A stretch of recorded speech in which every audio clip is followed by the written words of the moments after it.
I said this before the predictions podcast, and I'll say it again before we get into this finals recap. We ready to piss some people off on the internet? Well, I can't promise that I won't, but my intent is never Yes. to do that. We're not going in planning on doing it, but it's inevitably probably going to happen as we talk about all 31 and a little bit of open class, independent groups rather, and a little bit of Scholastic. We'll talk about some Scholastic too, but As finals always, is they're over. just my they're just my opinions, so Oh, yeah. everybody is welcome to have their own and disagree with us as much as they For want. sure. Yeah, this is just finals is over. This WGI season, I feel like every year feels long, but as soon as it ends, it's like, oh, we're already on to drum corps in like 5 weeks. Move-ins happens. It's insane. It goes so quickly, yet so slow at the same time. But before we jump in, welcome everyone to the Aged Out Podcast. We're the two hosts, Michael Fantini, and with me as always is Evan Worrell. And today we're joined by good friend of the podcast, Chris Garay. How you doing, Chris? Good. Thanks for having me. Yeah, thanks for coming back. Evan and I kind of just figured Evan couldn't make it to finals. Chris was one of the people in the Airbnb with me. Me, Chris, Aaron Ferris, and the infamous Justin Lewis came and hung out. And if anyone felt a disturbance in the force at finals, it was because Justin was there for the first time in like a decade or whatever it was.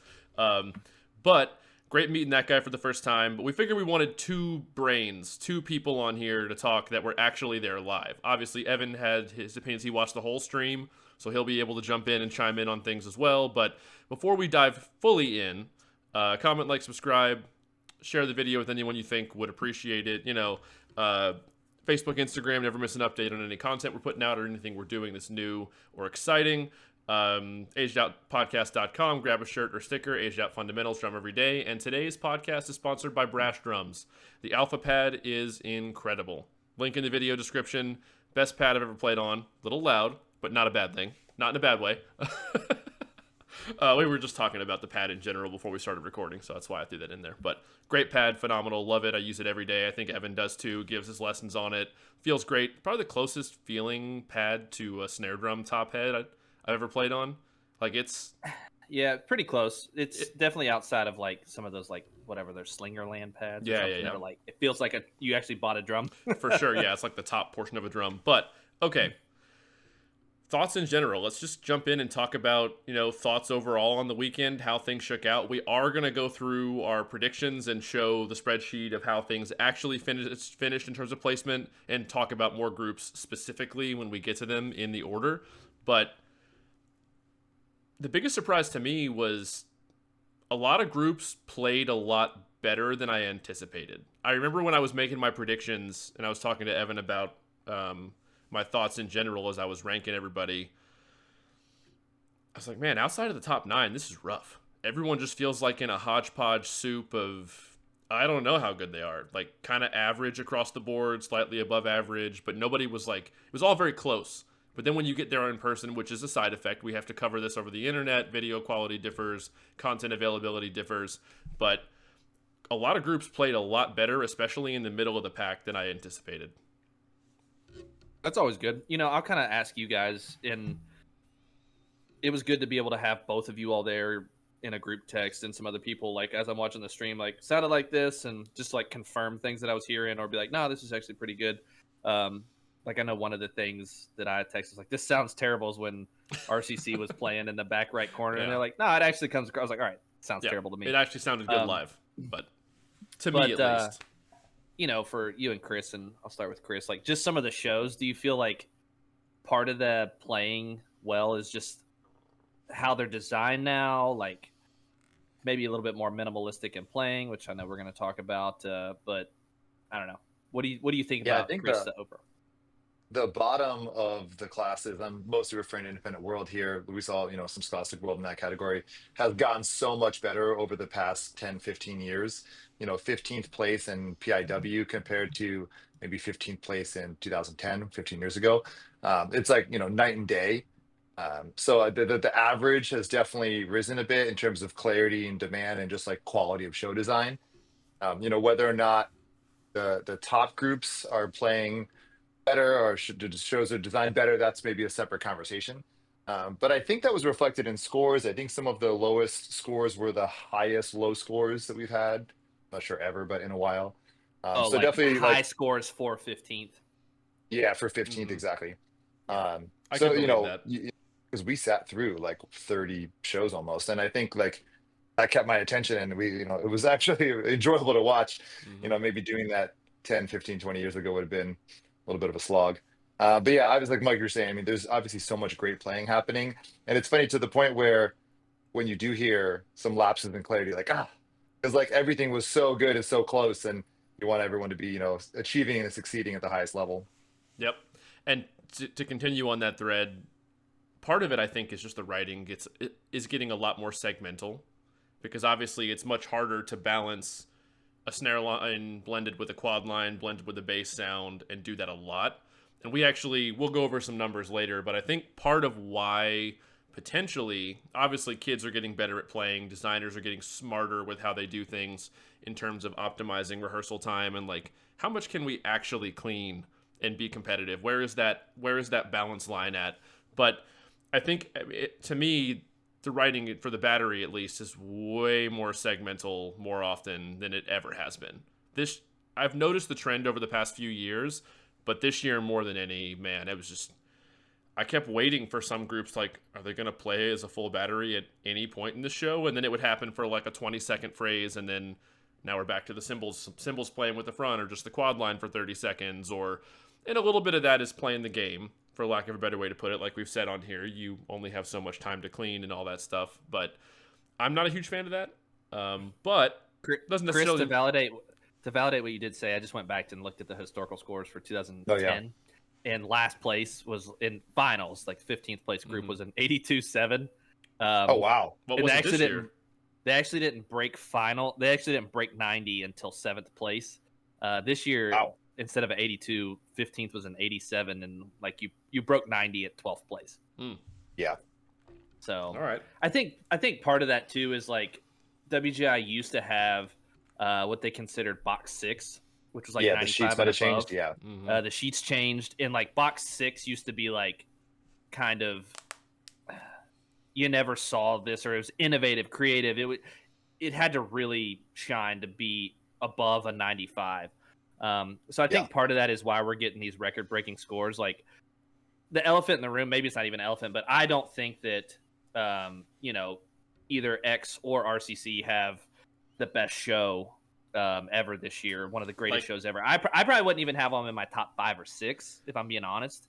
Like you mean the inflated scores, that box 6 Yeah, thing being removed? Like there's other yeah, shows in history that played better, show design was better, that should have a higher score in the end than these two. yeah. As far as like the best shows ever, like I would Right. put things like Touch, Mantra, Man in the Arena, State of the Arts, Mhm. The Uninvited from Pulse, Gift, the Guardians of Yeah. the Breath Yes. is Yeah. still Guardians of the Breath is still Yeah. to me the best WGI show ever. 2015 RCC. So Yeah. Yep. And just for context, what did that score relative to what RCC scored this year? I know you had sent it the other day. It was like in the 98, it 97 was like I range. think it was like so. 98.7, 98.6, something like that. Mhm. Yeah. And then of Still course very like high, but the a point. Ayala thing is just bananas. Like the Yeah. 99.5 is like, congrats to those kids. They for sure I thought deserved to win PSW. Yes. But Fully like agree. 11 hundreds is like they're throwing out hundreds like they're candy for Halloween. Like, ooh, Yeah. piece of candy. Ooh, piece of candy. Yeah. It's like, all right, come on now. Yeah. Yeah, I Anyway. think that's one of my thoughts with the scores being higher is, there seem to be more 100s in the recap than there have been in the past. Like it's almost like some captions went from 100 down, and whether They not started because the there. bottom groups were better, so they kind of pushed them up, but Mhm. obviously just becomes like a numbers game.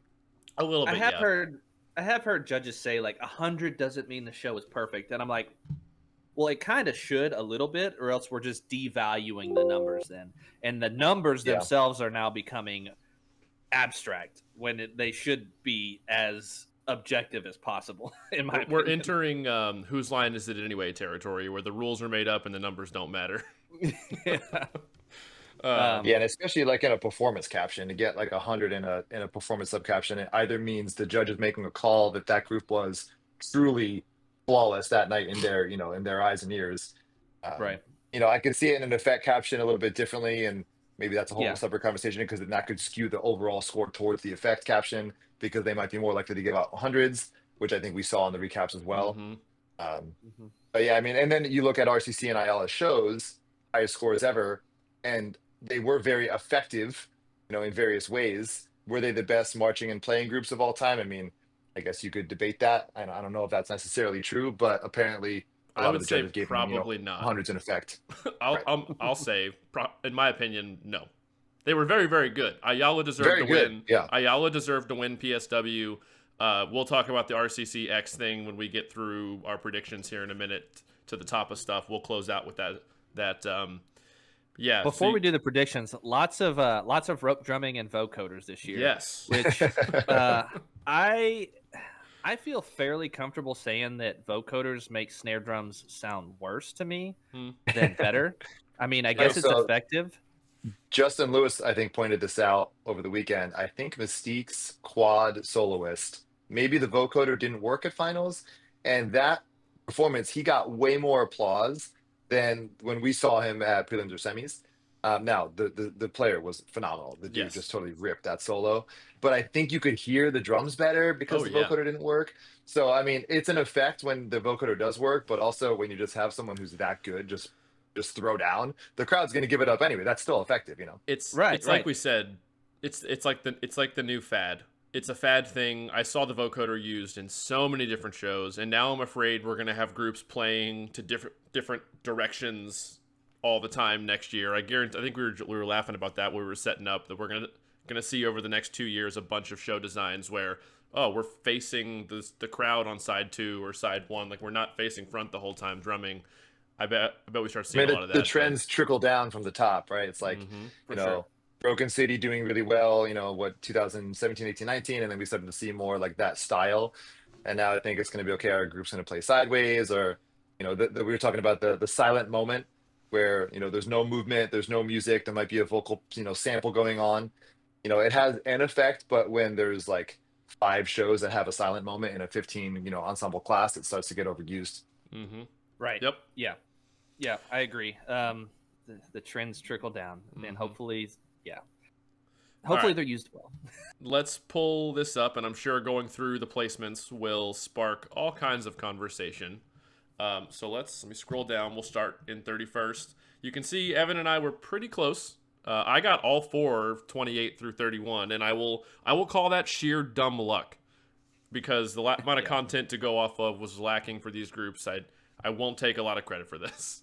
But frankly, those were like 4 of the 6 only groups I got completely right. So obviously, as people can see, green means we nailed the placement. Blue is you were 1 off, 2. Yellow is 2 off, and then the Samsonite there is a reference to Dumb and Dumber movie. Swami, Samson, Swanson? Samsonite. Wow, I was way off. why are these ones that aren't highlighted supposed to be?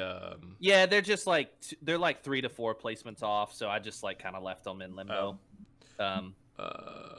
Well, then what was the Samsonite? Well, you were like more than 3 or 4. You were like I counted that as 5 or more placements off. Well, let me remove. I added this for Vigilantes because I was 3 off on that, so I wasn't a Samsonite on that one, but I was way off. Yeah, 3. I feel like 3 is respectable. Yeah. All right. So bottom groups, not a whole lot to talk about. I wasn't there on prelims. I did watch the prelim stream. Evan, you were on vacation? You didn't get to watch the prelim stream at all, did you? Yeah, I was in the park hiking. Yeah, and then Chris, you didn't either. Correct. Yeah. Okay. Which that brings me to a question. I've watched some of the recordings after having sat through the live event from finals, and I swear I heard some different things on some of the recordings than I remember hearing live. And I'm just curious if, obviously the judges and the crowd is there live, so that's fine. But when people do just go off of watching a video, how much they can really trust the fidelity and the quality of the audio on that. There's definitely going to be a little bit lost in translation. I mean, Evan, the moment in RCC show, Evan texted us about, like, when they're in the back, the side 2 corner side facing 2. away, he was like, that sounded terrible. And you and I were like, sounded pretty good in here from behind. So there's going to be a little bit lost, unfortunately. So I don't want to talk too much about the prelims groups because, or the groups that were pre-eliminated for the way kids on the street say it these days. And by kids, I mean us. Let's see. Anyone want to point out? No, I don't think so. I mean, the first one I really just MBI was obviously very, very wrong for me. again, watching YouTube videos, I thought they played well. I still think a lot of these groups do play well. I think a lot of the separation comes between shows that have moments you can really pick on from a judging standpoint, or just like I can see a judge getting stuck on that kind of like starts to drop them down. You know, Chris made the joke earlier. It feels like everybody starts from 100. I do feel like most of the judges I've talked to do try to credit up, or like, you know, they try to start high and not like, you know, best expectations and then kind of go from there. But you know, it happens. I was happy to see Strike, you know, back in, I don't know if they were in semis last year, but I like that group. When I watched them, I was like, yeah, this is a fun show. I think they're in a good trajectory for the ensemble.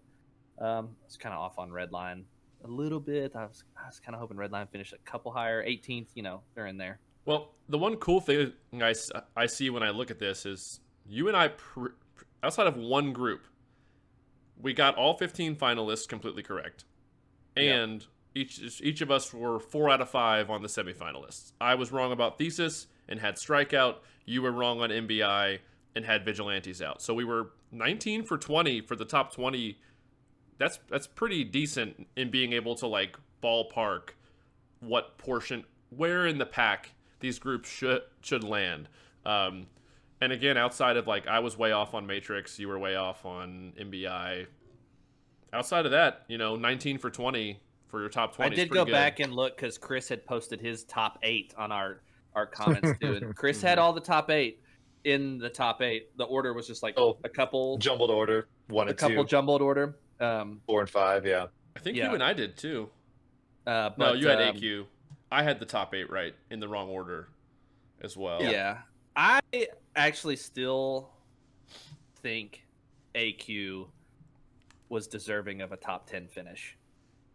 Here's a segue, and this will lead us to AQ, I think.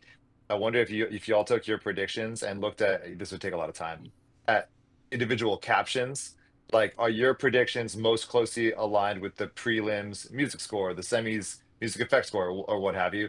So that I'd be curious about. Idea. But the reason I say that leads to AQ is because I think they were probably one of the most notable stories of the weekend, where there was some disparities in numbers and maybe like their music score higher than other scores in various ways and so on.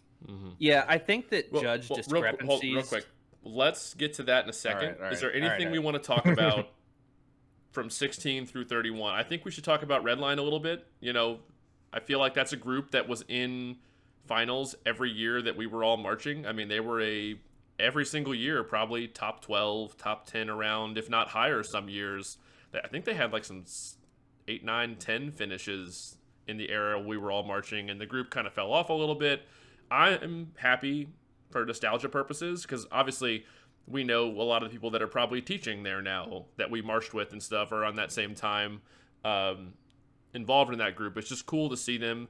They had some experience in the drumline in terms of, I think that Davis J kid from the Bluecoats marched, was in the snare line. He's the Michigan kid. Yeah. They had a quad player from Phantom. So they're starting to get feelers out in the drum corps world, and it's starting to come back and pay dividends as that design staff kind of gets their ducks in a row based on the modern game and the talent increases. So I was very pleasantly surprised.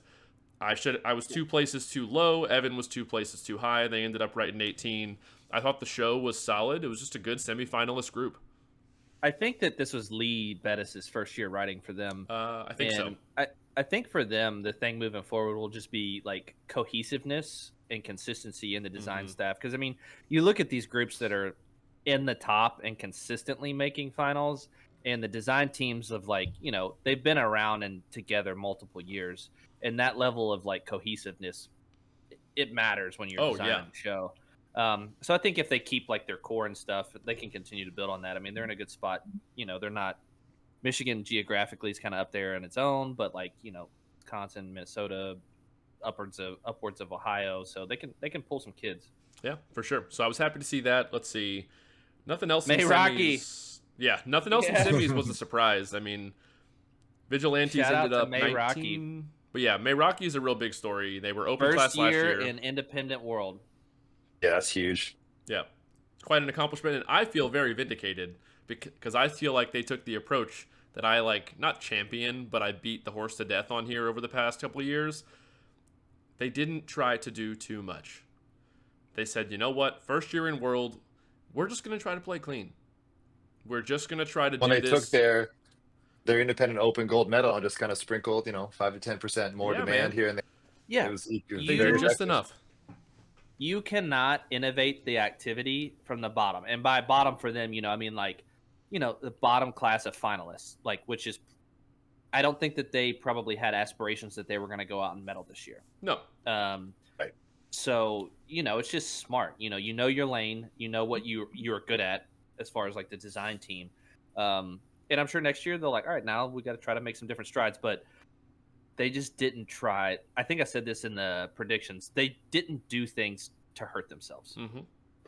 It's a great way to put it. And something else that I feel like they're going to benefit from, because I guarantee those kids had a good experience. A lot of them were in the open group probably the season before, stuck around because they had a successful, obviously, gold medal open season. Some probably moved on to potentially the upper California placing groups, which is understandable.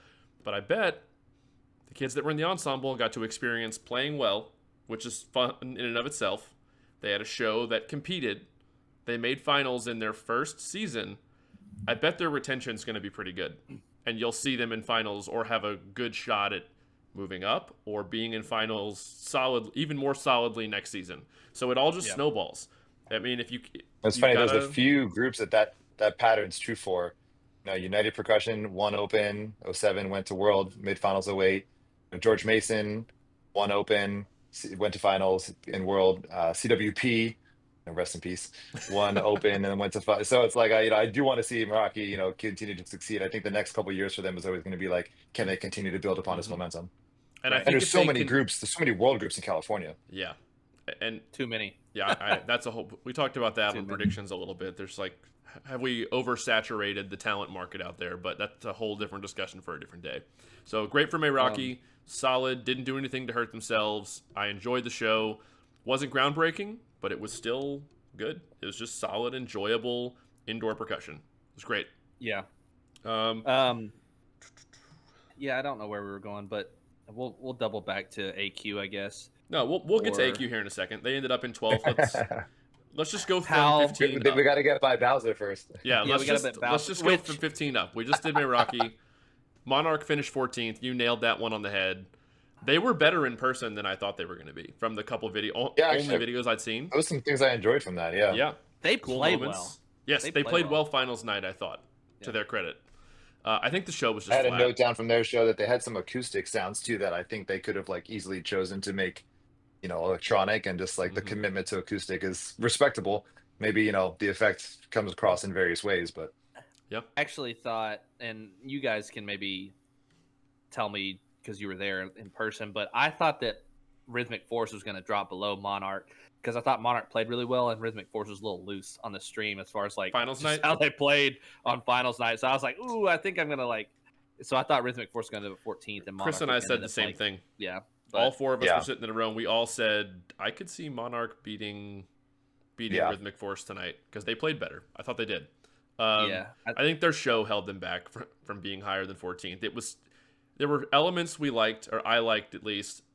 It just was just one of those shows that just kind of starts and then ends. And just didn't. The props were really cool. Those transparent. Yeah, I like the props a lot. The props were very cool. They were used very well. The show just, I feel like, didn't have enough inherent effect baked into the design. In terms of, as an audience member, I wasn't really overly excited, or it didn't push or pull me in any way, and it was just kind of a 6 out of 10 the whole time. So I wasn't surprised to see them ending up around the 14th, but definitely deserved to be in finals for sure. Played well enough, definitely deserved to be in finals. So it was good to see. Anything else from you guys on that one before we move on? I don't think so. Rhythmic Force, we already talked about a little bit. Thought the finals run was a little loose. Thought there was potential for 12. Yep. I still, and of course, this is going to be pretty biased towards the playing, I'm sure. But I still think Atlantic Quest should have been top 10.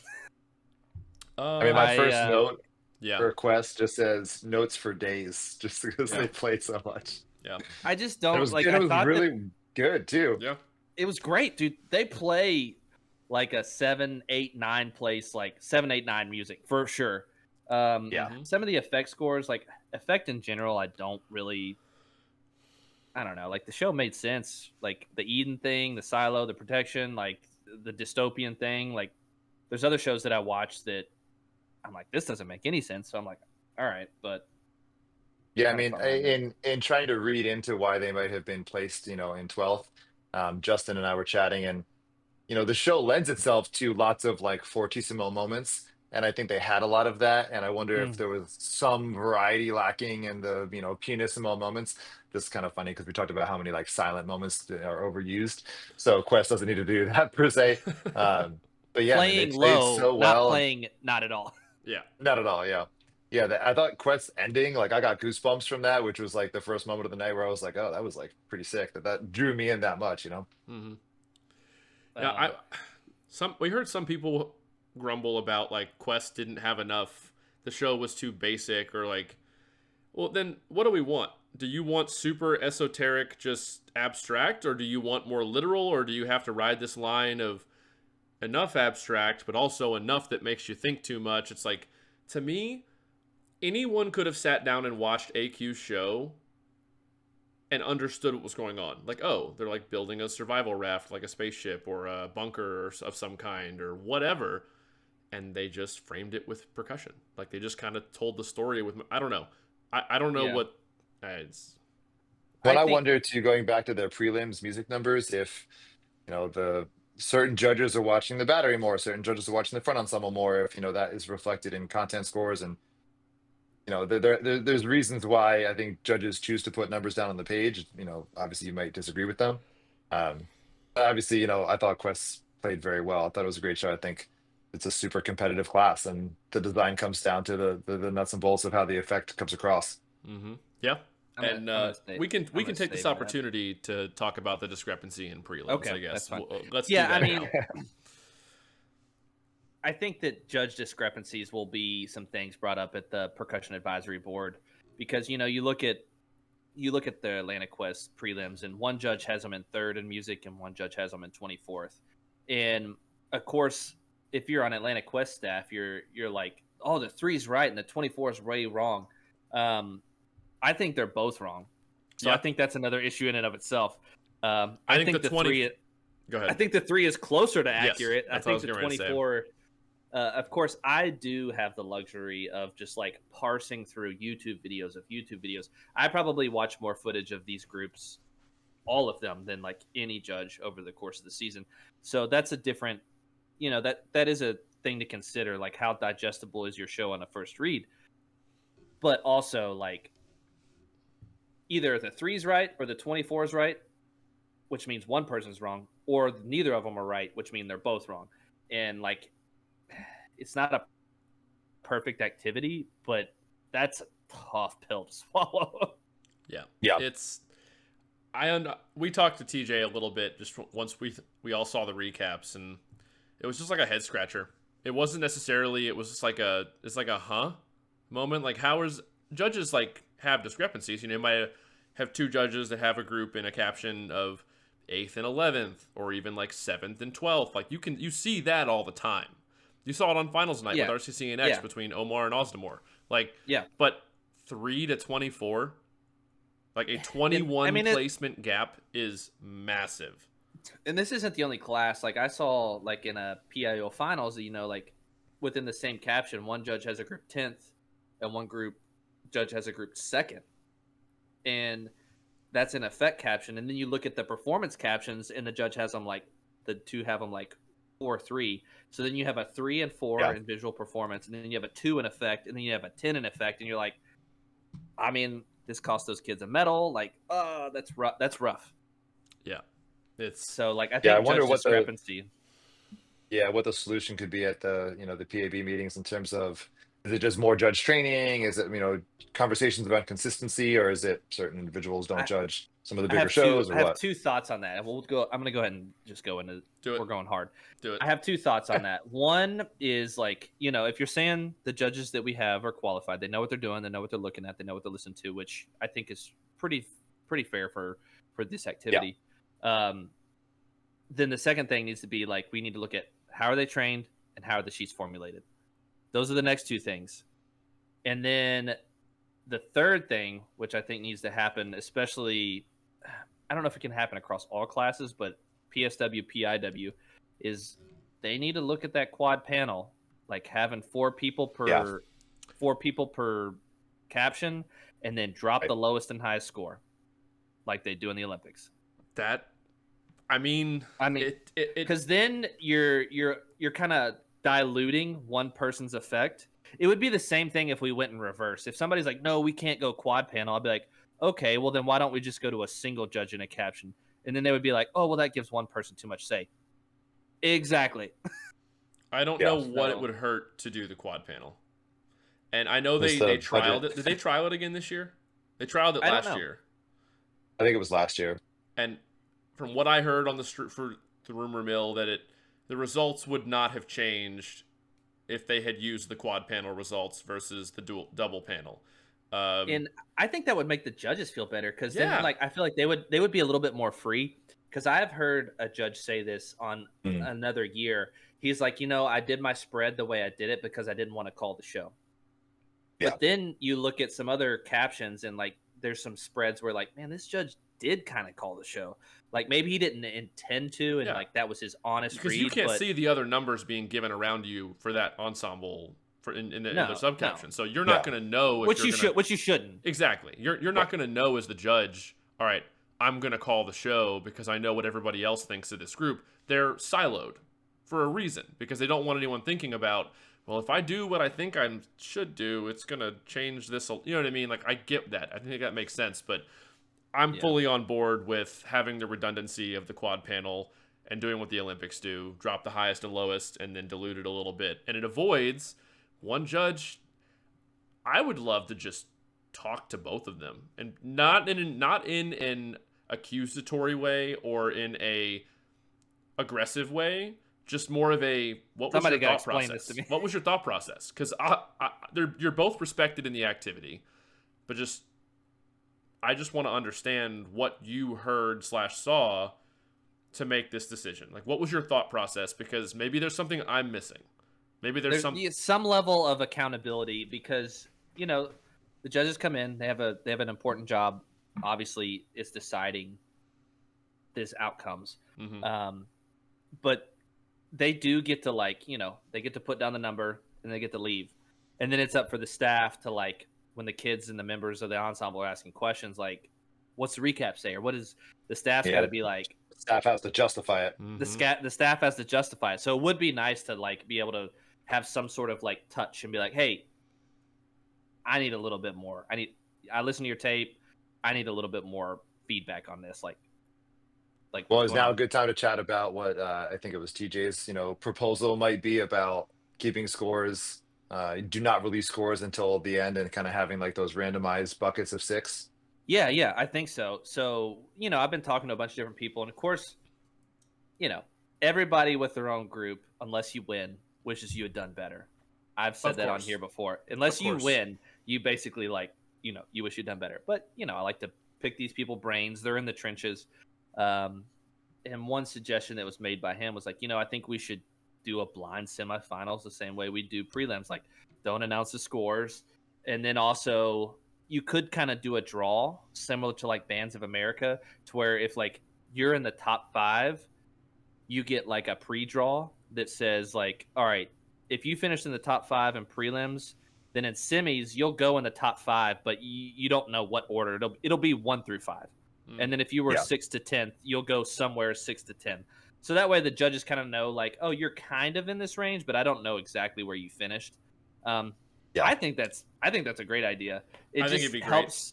It just helps kind of keep things a little bit more fresh, a little bit more intuitive, I think. So it's already a different panel from prelims to semis. That would almost give the semis panel more of a fresh read. Mm-hmm. Yeah. And then they make their read on semis, and then the performance order for finals, same judging panel. They can maybe not that they would need to correct anything, but it would just add a little more redundancy and consistency to the whole thing. I'd be on board. So semis would be a fresh read, and then finals would also be probably a fresh read too, because then you put finals night, you do the quad panel. The quad panel. Yeah. So like then it's even like, all right. Would the quad panel be the prelims and semis judges at the same time? No, I think you pull like I think you keep this. This is just me spitballing on the like right off the cuff. I think you keep the semis panel the same, but you like pull the quad panel from like one of the other classes.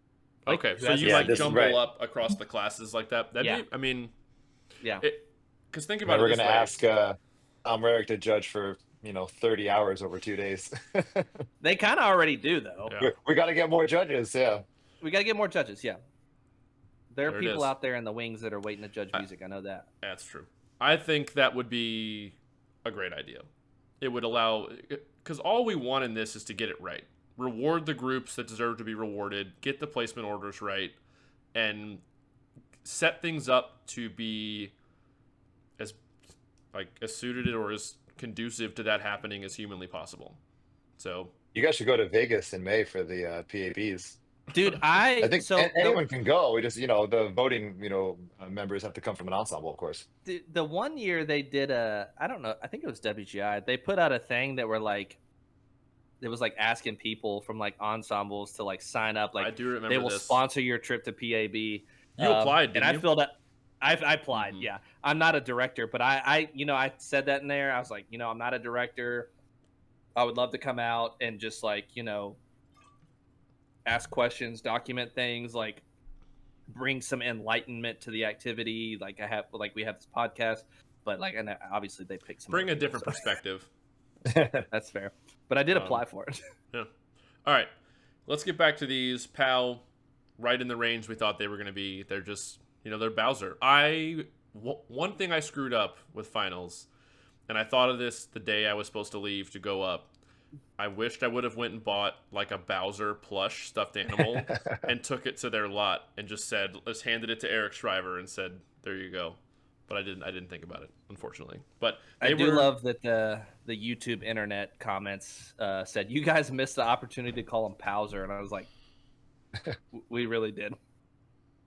That was a big yeah, miss. I thought they had some really good battery tuning, like especially for, sitting next to the groups that they were in. They were in that range. When they came on, you could like hear really crystal clear clarity just from a tuning perspective right off the bat. One thing I did put down in my notes for them was, they had the narration that kind of like did explain the whole show, which isn't my favorite thing to just kind of like spoon feed you. But I did also put that Hockett section at the end was sick. Yep. Yeah. This is POW, right? I remember that. Yeah, I was just like, holy crap. I feel like the POW show this year had a little more sauce to it than it normally does. And I don't mean that to say that the show is normally bland, but the music just seemed a little harder than what they normally play. I love it, obviously. More drumming, more notes. I'm almost always going to be a fan of that. But there were a handful of sections like that where I was like, all right. I know they had a lot of Pacific Crest kids that marched for Eric over the summer. That came back to do POW again for a second season. So consistency of staff, consistency of membership, like they keep that up. And I'm sure some kids will go March Pulse from that ensemble next season, like happens every year. But the more retention. Here's a random question: is this the closest in placement Pulse and POW have ever scored? Probably. I don't know if that's true or not. Well, there's probably POW's been around 9, 10, 11 almost every year. And when was the last time Pulse scored fourth? I mean, it's been a decade. But even if No, it's been more recent than that. Because I was curious. I was like, when was the last time Pulse did metal? And I was like, oh, it was actually more recent than I thought. But, yeah, 18, 19. Yeah. I think around there, yeah. There was 1 year they were like fifth. But I think you are right, Chris. Good thing to point out that if it's not the closest they've ever been, it's probably like tied with as close as they've ever finished, like 6 places apart, 7, whatever it is. They're so with the staff 18. being different. Mm-hmm. Yeah, with the staff being different, I mean, I guess the main overlap is some design and administrative things. I'm curious if, especially with the drum corps connections the staffs have, if that pipeline might not be as direct as it's been in the past. Like POW to Pulse. Right. Yeah, and well, maybe just not. like the Pacific Crest ties and. Mm-hmm. Yeah. Yeah. Let's see. Go back to in 2013, Pulse was 5th. Was POW? I mean, let's So I'm going back now. I'm doing my historian stuff. Historian. Yeah. Let's see. I don't even think. I don't even know if Powell was around then. We're almost to when the was- meat and when was potatoes Powell's discussion. first year. Yeah, when was Powell's first year? I don't know. I'm gonna have to look that up later. Yeah, let's keep the train moving here so we don't get bogged down. Cap City next. I thought, to me, the placement was not carried. All right, buddy. Man, I started counting how many times they said the word "listen," and I lost track around eight or nine. It was a lot. It was a lot. It was a lot. We counted that, and we counted the echo shot from Infinity, the effect in their show. It was in there a lot too. Also lost track around 8 or 9. Yeah.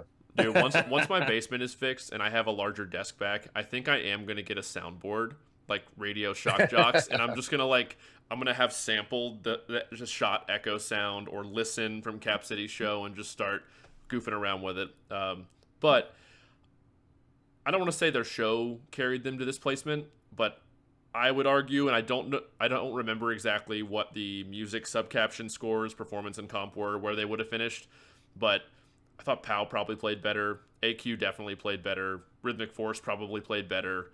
But I just thought the show worked. It was simple, easy to follow along with what the theme was. It had some very literal things. There was a layer of, like a subtle layer of nuance to it as well throughout the show. I think this might be my favorite Cap City show, probably of the last handful of years, easily. I keep hitting. Was it Cap City did the Lion show, didn't they, a couple years ago? That is not one I of like my that show favorite a lot, Cap yeah. Cities. The I love Mother that show. show. Oh, you love that show? Mother. Yeah, just because it was like the ending was kind of raw. That's true. Yeah. It was very, very much so. But That show so was speaking of like pure ending, aggression. Yeah. yeah. Speaking of ending, was this year's Cap City show about hearing loss at the end? You pointed that out. I Is- don't know. Someone let us know in the comments. Yeah, someone who was involved with Cap City. I'm very curious because I watched semis and didn't get that, and I watched finals and I was like, oh, this might be a subtle nod to listen because at some point you won't be able to. Is that about hearing loss? Which, obviously very, relevant to our activity. Yeah. And you they pointed did that do out. the Go Morse. ahead. They did do the Morse code throughout the whole show. That's true too. Yes, there was American Sign Language as well. Mm-hmm. Yeah, and the whole dots were like the Morse code for LISTEN, which obviously that one TV didn't work in finals. But I I didn't thought even that was notice cool that.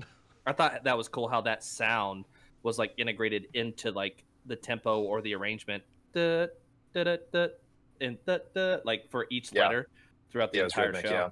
Yeah, it was This is very another cool. that might be leading us into a topic of a trend. So, their show was called Listen. They had like very loud cacophony of sounds at certain times. They did have a silent visual feature, which at least wasn't like perfectly standstill. They were like moving, right?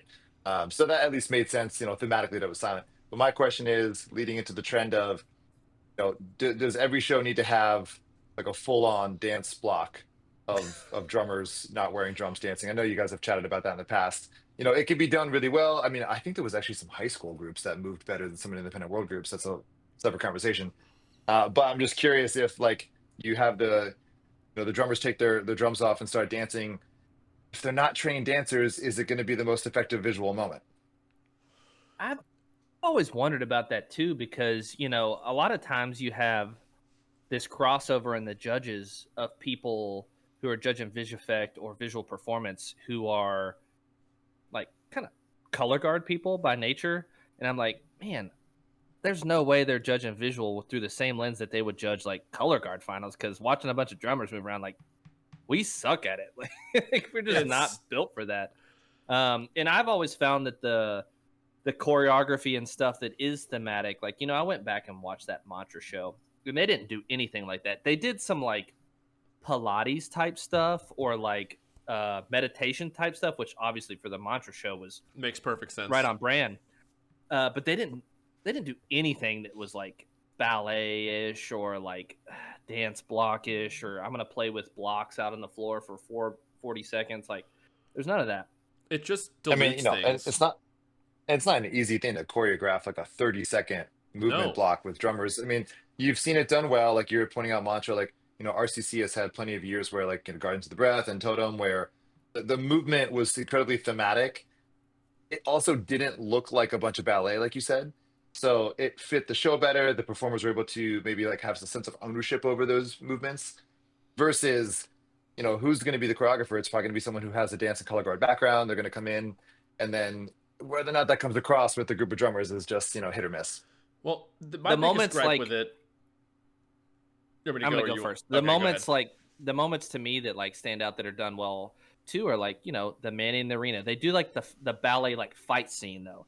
It's not Yeah. like we're trying to do dance type stuff. It is a choreographed moment, but like it's thematic. It's like it fits the brand of like I wear drums. Ho, ho, ho. Like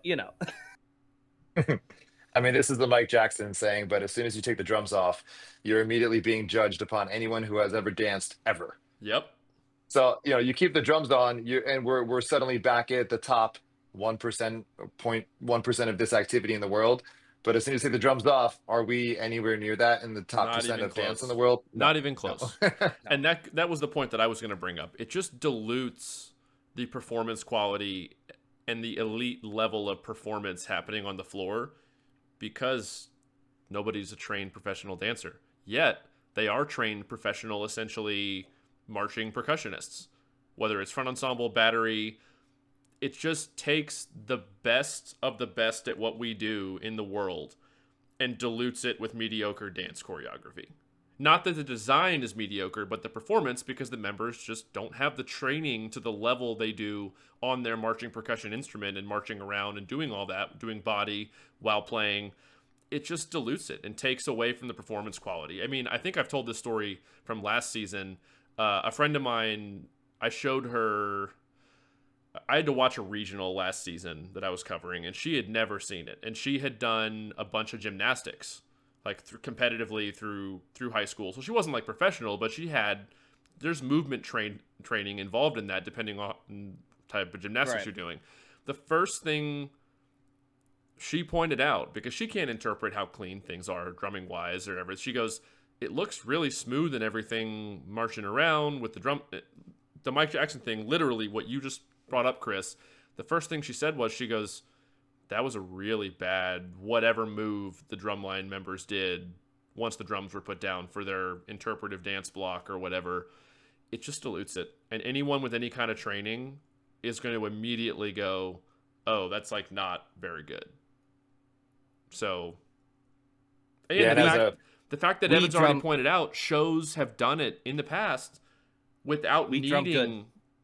needing it. Mantra, Evan pointed out, other shows from that era and prior, and even since even in this modern year, era. like Rhythm X took their drums off a couple times, but the first time they didn't really do anything other than like it was more they use their to hands, guide yeah. the eye. Mhm. And show. then the second time it was like they were using the shaker stuff, so it was like it was like hand related. The motions are with the show.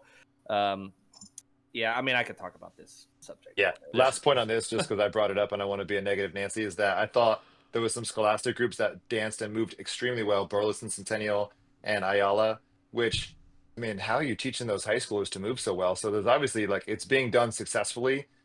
So it could just be a matter of, And where we're at in the rankings, but it's a hard thing to achieve well.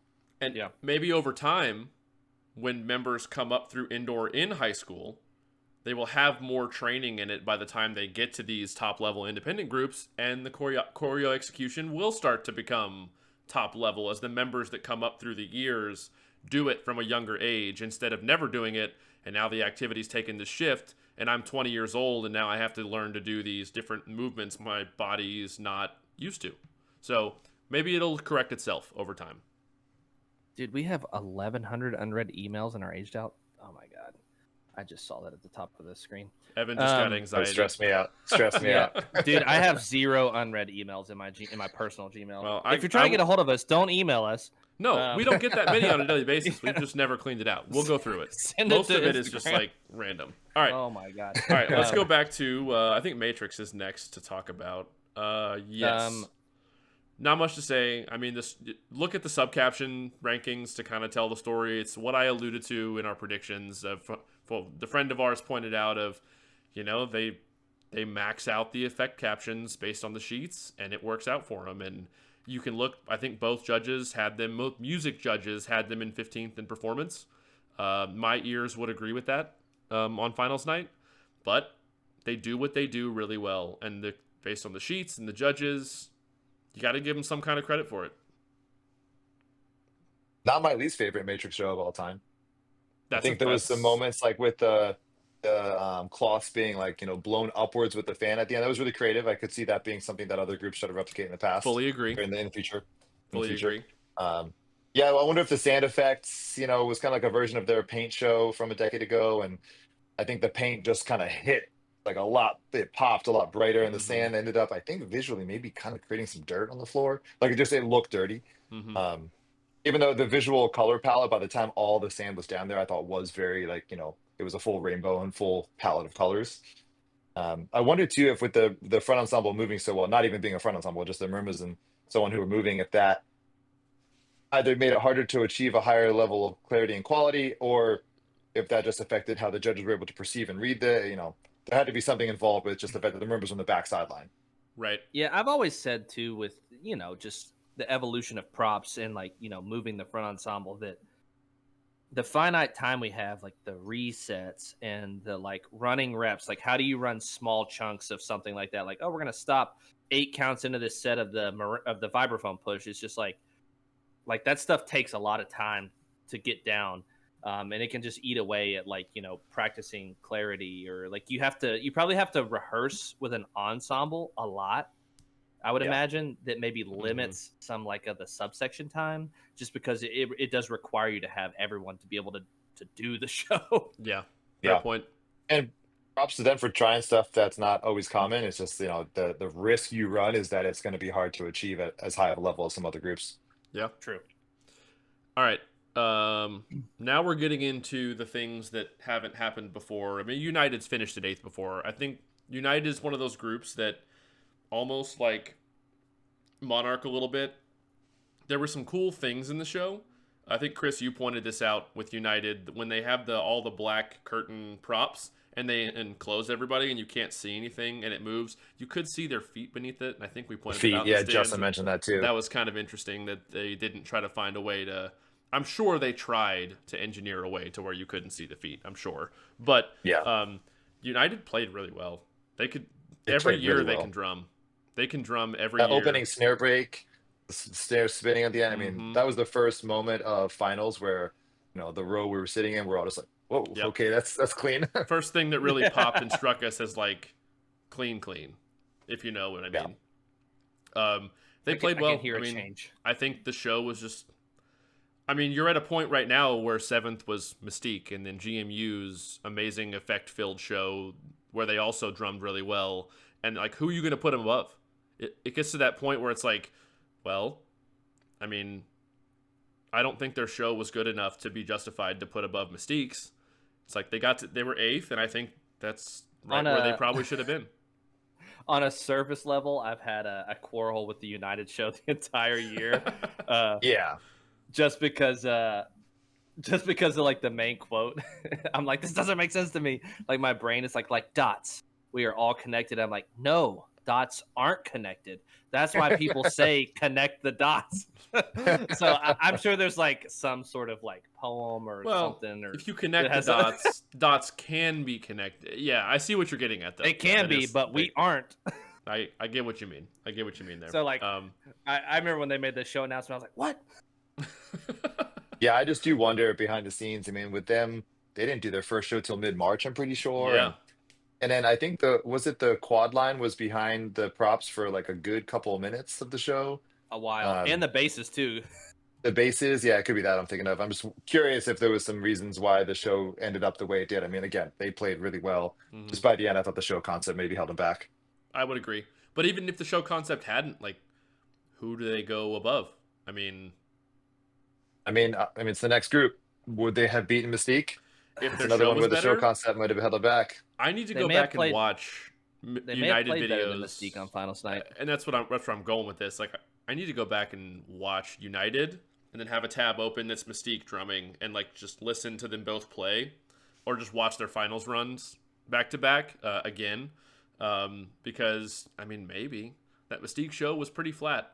I think the Mystique show made more sense to me on the surface. Parasite, I got the concept from watching the Mystique show, whereas United was one of those shows where it's just kind of like, abstract. I do think that part of Mystique's downfall Finals Night was that in semis or in finals, they went on right after Dude. GMU. Yeah, And- yeah. I mean, Yeah, I mean, timing wise, so there was an intermission. So the crowd was chilling, people went to the bathroom, they came back. There was like GMU got to roll halfway on. So George, the character, was already hyping the crowd before their time had even started. Yep. I mean, I guess are we just gonna start talking about George Mason? 'Cause I Yeah, can talk it's about all the that. same grouping of groups. Just go for it. So, yeah. I mean, the crowd was bought in. I mean, he was holding the crowd in his hand. And then that was before their time had even started. So by the time they started to push on the floor, I mean, the effect, like they already were creating effect before they even started getting scores. Yeah. And then you get to the pre-show, the sound check, the like freaking George Mason. Dude, they're just like vibing, man. I'm in the living room just cracking up. I'm like, here we go.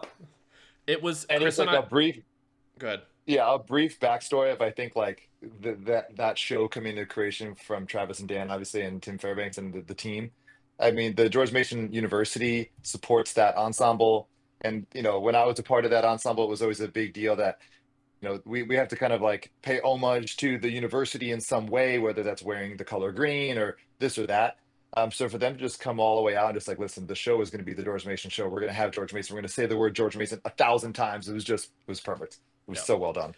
And they just like go by. Go. No, just like talking about Mystique having to follow them, because we were talking the whole time leading up in the stands about.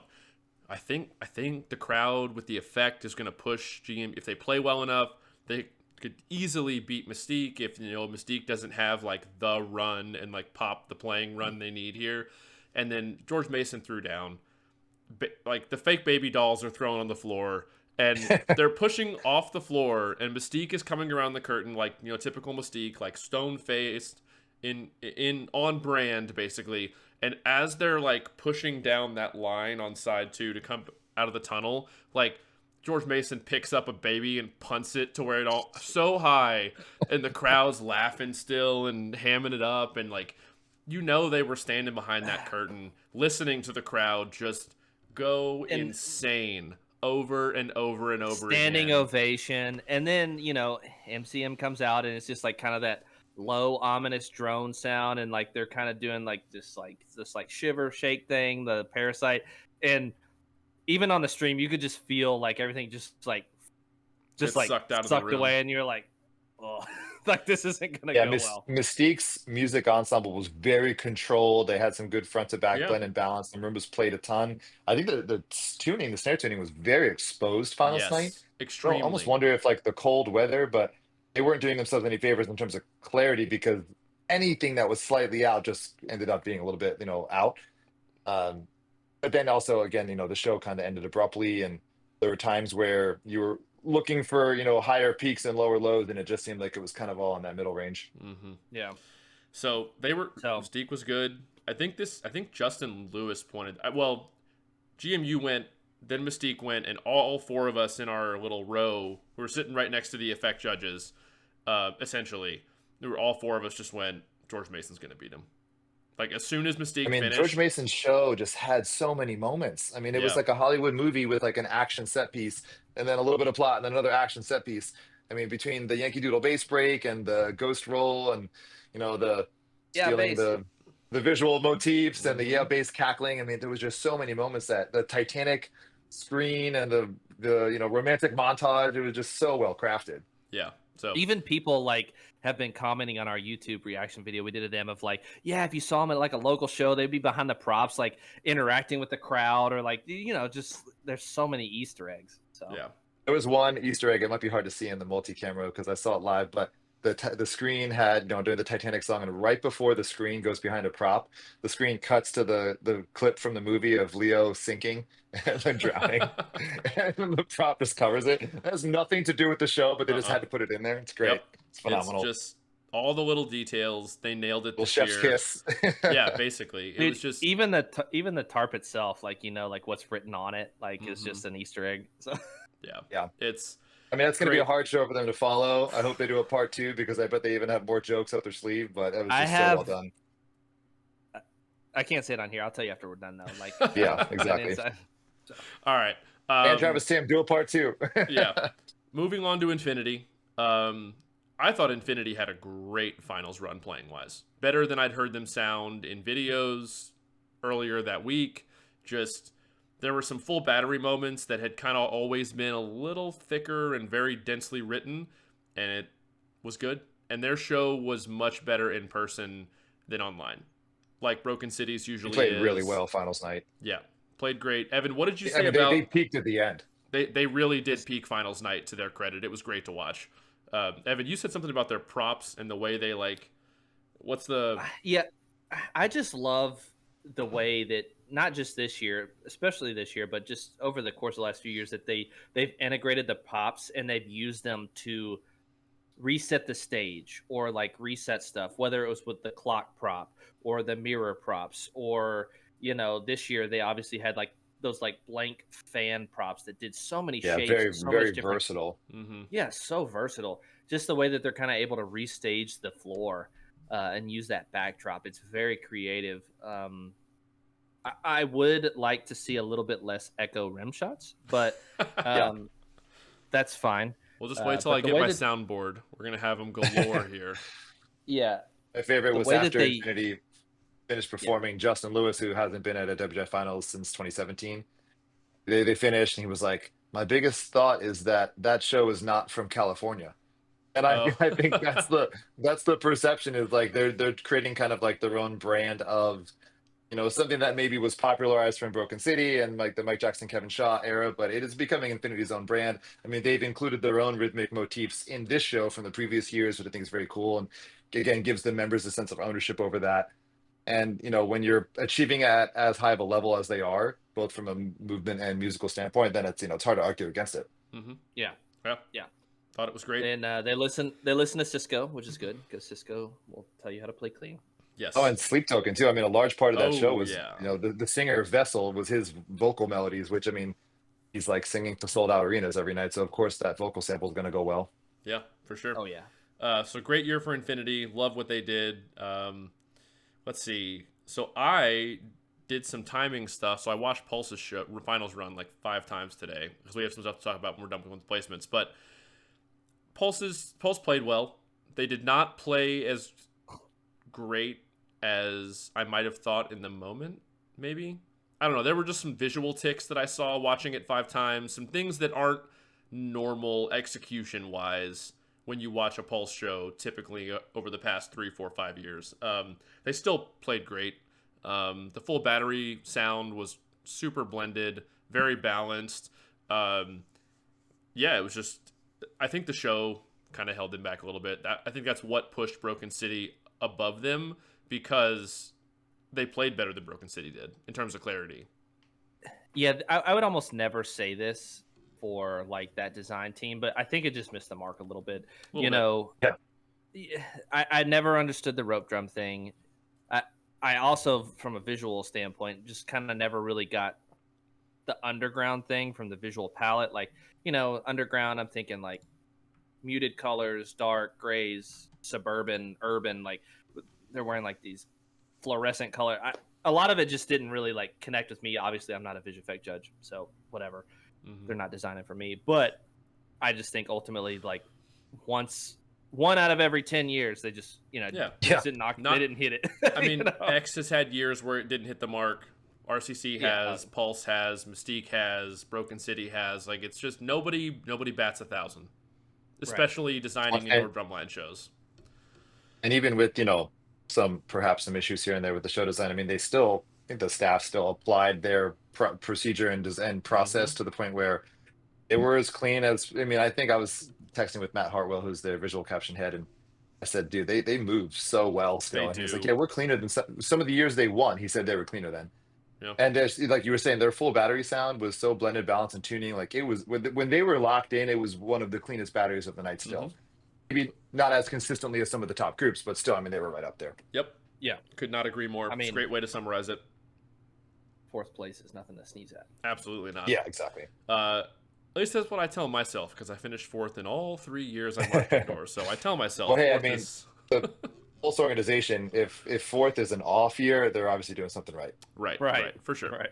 All right, Broken City. I liked this year's Broken City show more than the last couple. I liked the the soundscape, like every year, is just on point.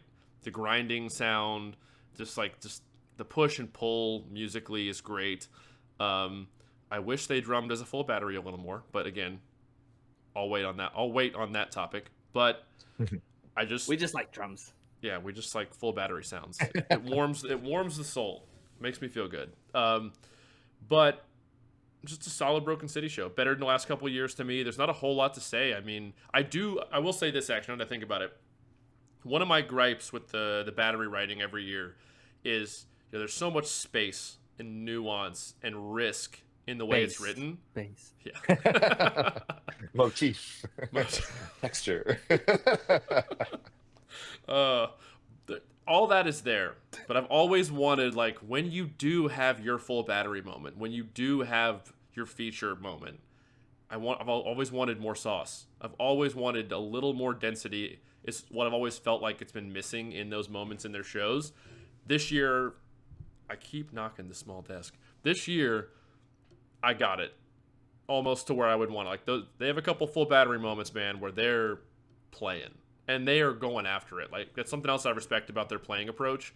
It is aggressive, passionate, which puts more risk in it. But when it hits, you feel something. I love it. Yeah, there's like a maturity and an intention to their effect, and how the performers carry themselves and how they move and how they play.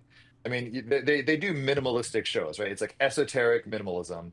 It's been setting that trend in the activity for a decade now, and they still do that version of their flavor probably better than anyone else does. Yeah. And when you go there, you probably somewhat know what to expect, with how the show is going to be designed and how you're going to be performing it. And it still comes across because I think that they have the performers, they have the design team. Mike and Kevin have been working together for a long time.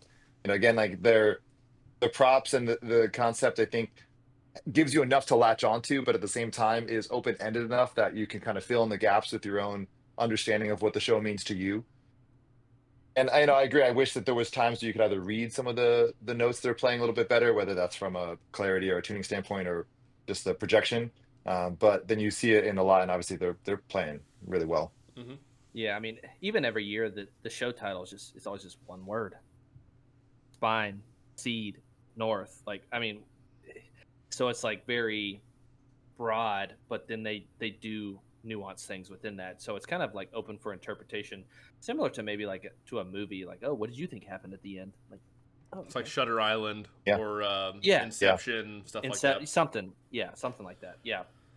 And with the hyper prevalence of like vocal samples, I mean, obviously Adam Watts is like part of the Broken City organization, and they're able to utilize him.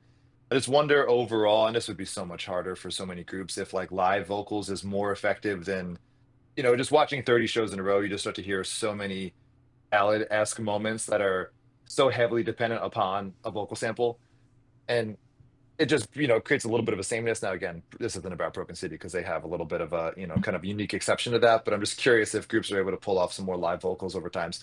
That's got to be very hard to keep the fidelity of the audio that high and so on. Right. Yeah. Yep. For sure. That's a good point. Let's see. I mean, we don't do pre-recorded of any other instrumentation. That's a good point. But is that against the rules? Yeah. I don't know if it is. Yeah, good question. Right. I heard there's no limitation on instrumentation. There's no restriction.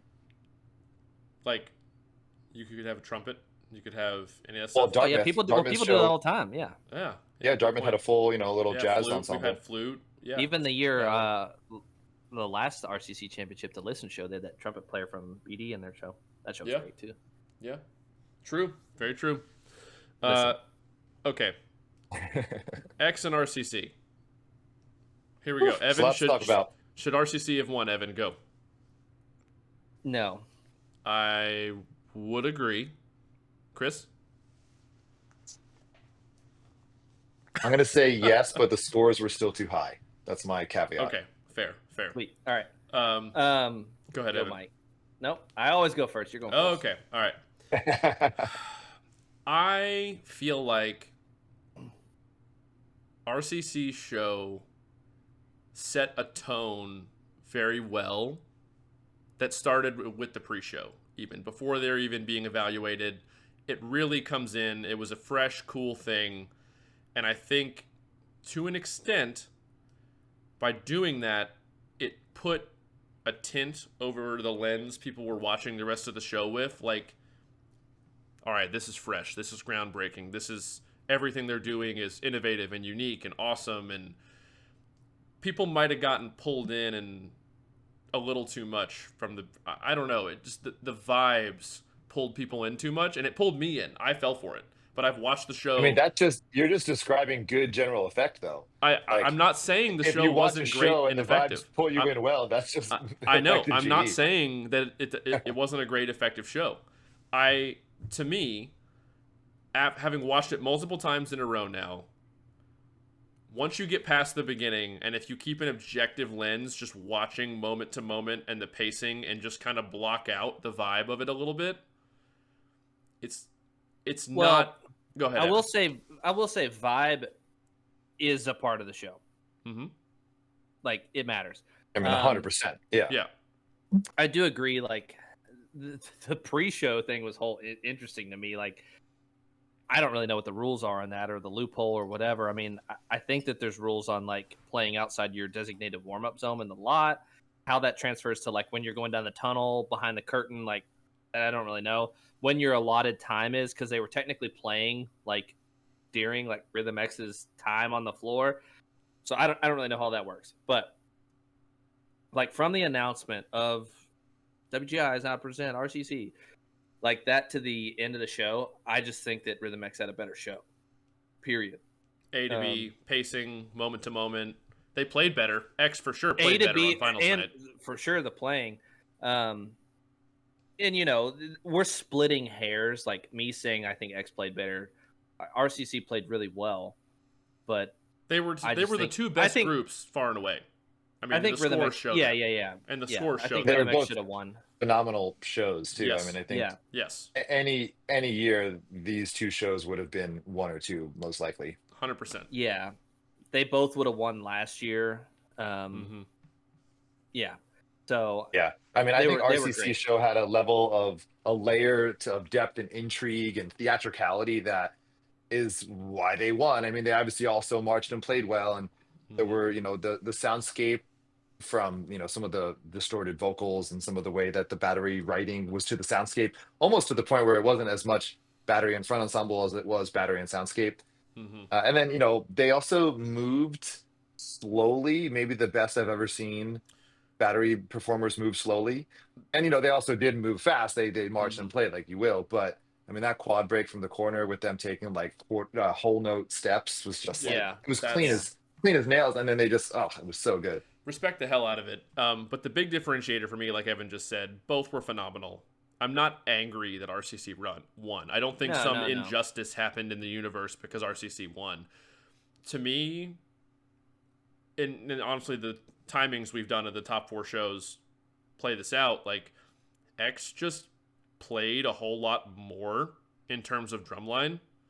And actually, the marimbas played more, didn't they? So the marimbas. The marimbas did play more too. Yeah. So in general, X just played more music and executed more cleanly than RCC did on the aggregate of the whole ensemble. RCC's quad line was the best quad line. They were freaking phenomenal.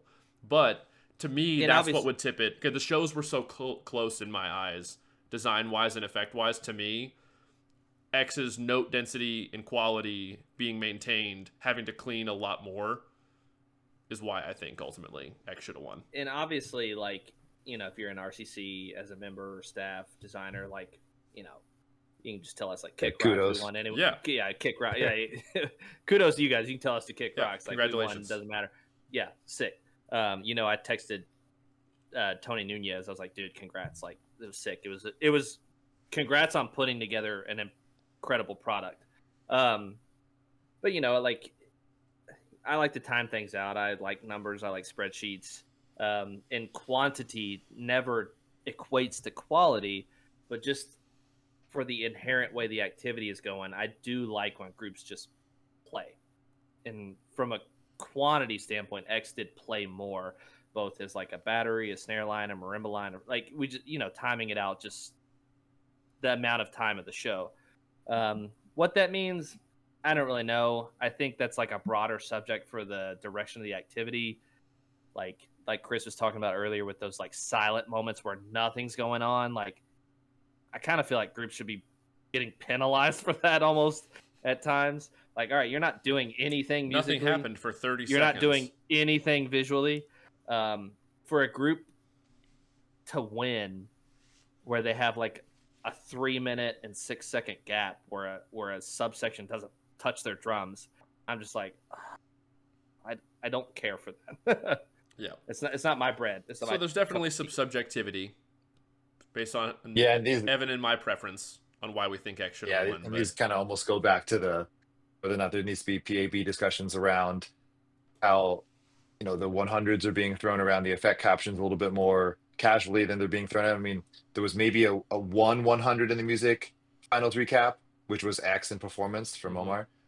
Which, to follow up on that, I mean, Rhythm X's battery might have been the best marching playing battery in WGI history, as far as I'm concerned, in terms of the demand, the achievement, the clarity, the blend, the balance, the touch. I mean, they were insanely well performing. But yeah, when you look at the sheets and how things came out in the recaps, is that, even if let's say they were the best battery marching playing of all time, is that what's going to win, or does there need to, is the effect visual, is the visual performance, is the music effect, is that going to be more of what is going to carry groups to the top? And it could, it's going to depend on the year, it can depend on the show. Yep. So let's jump from that to the discussion of something that I feel like needs to be pointed out. And I mentioned a minute ago, we did do a bunch of timings of the top 4 groups, at least this year, of how much time in the show the marimbas were playing, how much time in the show there was no battery playing at all, how much time was the snare playing, how much time was the full battery ensemble playing throughout the show. Because to me, there's a trend of it decreasing year over year right now. There's certain standout groups, AQ, X, that are still playing a lot, but on average, groups are just drumming less. And part of it is solving an optimization problem of we're limited in rehearsal time. Where is that line where we can write a little less and have to clean a little less and have it not hurt us? Whether that consciously happens, probably not. Maybe a little to an extent in some areas, but I just don't like that we're trending away from what makes us us. This is marching percussion. I don't want to see it become a stage show production and having a creative idea, and then we're just fitting drumline into it where appropriate, instead of designing around the drumline and the marching percussion as the focus and using that as the effect, and having excellence of execution amplify that effect even further. Well, to me, it's also like a different topic of discussion, because I just want it to be in the kids' hands. That's also like I don't want it to trend so far to like what the adults are designing that decides who wins. I want it to come down to the execution of what the kids are doing. Yep. Because that also is going to drive the factor of like, we have to teach these kids how to play and move well. Mm-hmm. And so I don't want it to just be like an arms racing critique of like, well, we're doing this and this is super creative, and like if you don't score it well, it's because you don't understand it. It's like, well, you didn't play well, and I understand that. So that's why your score reflects what you got. So I think that's where it boils down for me, because that puts the onus on the design teams and the staff to teach the kids well, to teach the members well, which is ultimately where I want it. And excellence is its own effect, and 100%. To what extent is when you get to the top, if you're a PIW finalist, you're excellent. You're achieving levels of excellence. So to what extent are the judges kind of getting into the like fine-tooth differences between these ensembles and rewarding that?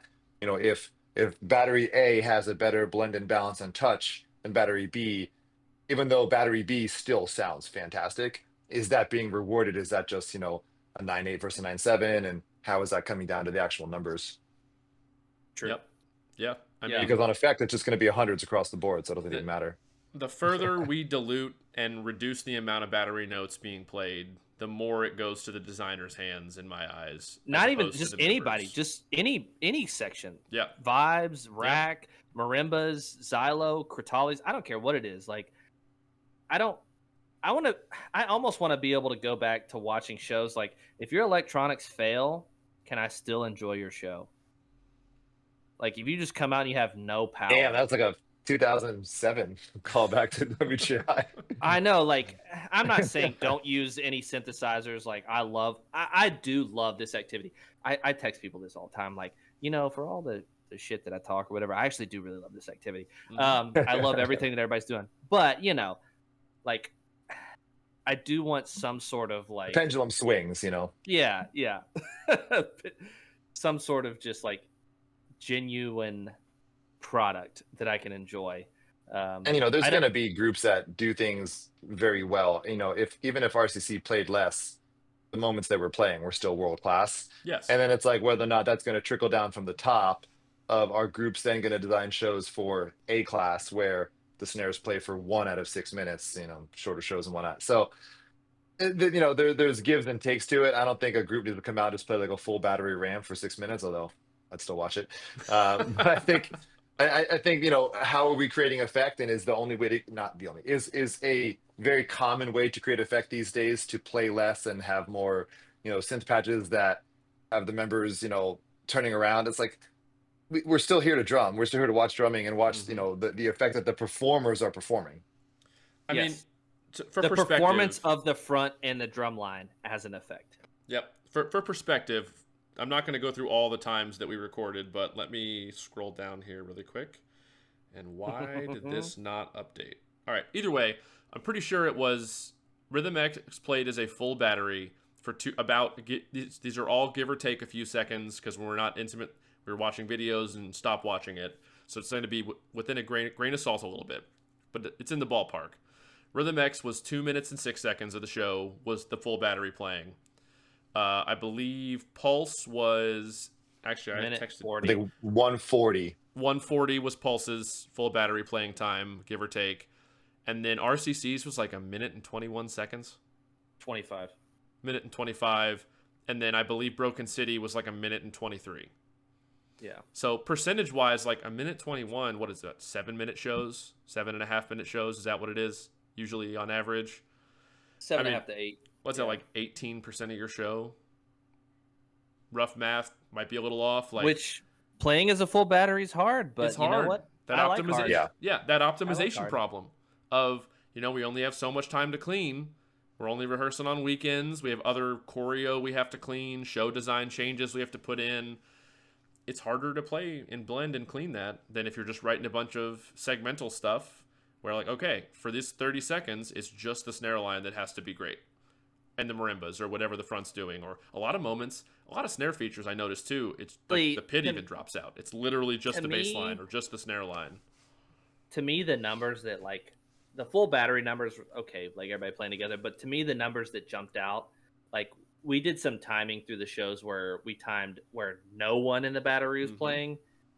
And the numbers like that jumped out were like, Rhythm X had 2 minutes and 4 seconds where nobody played. In the battery. In the battery, like no one in the battery. Mm-hmm. And including then cymbals. RCC and Pulse had over 3 minutes and 20 seconds. I'm like, that's like half the show where no one in the battery's playing. Like, where is that line? Where is that line where it becomes too much of like getting away from what our activity is at its core? And not playing less isn't objectively bad in all contexts, but we have to ask ourselves, like, is the pendulum potentially swinging too far? Are we...